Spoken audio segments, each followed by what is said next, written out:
It's a tricky one. Like all areas digital, it's much harder than it at first seems. If you can see details on the comments, then look into the details of the comments.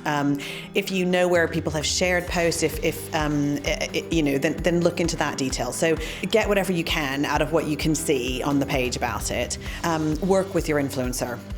They will have access to data. It will vary because it will depend on what type of account they have and whether they get more detail or less and what site it's on. It differs, but whether you're on Instagram or Pinterest or TikTok, and push the publishers and push your agencies to try to get better even. So can we get direct data from the publisher so that you know how many people read a post, not just the followers, but the actual readers of a particular piece of content.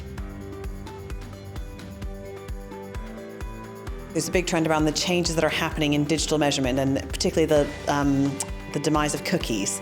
So Google has announced that they're going to get rid of cookies, and although it's not fun, we have to engage with that because it's going to make measurement even more difficult.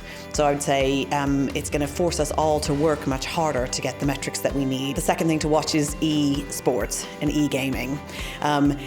There's a lot of money in it, and we saw some of that peak last year with some of the big events in Flushing Meadows. But I would say there's still much more potential around how do you do marketing around esports. I'm not in the target market for it, but I can see how massive it is. And I think it's quite a fun one to think, how do we play with that? How do we advertise in-game advertising alongside of it? But what I would say is think about measurement from the beginning, because again, it will be tricky. It's a new area. It won't be done in the same way that we do everything else. So I think there's massive potential, but we should be thinking from the beginning about how do we show ROI from it.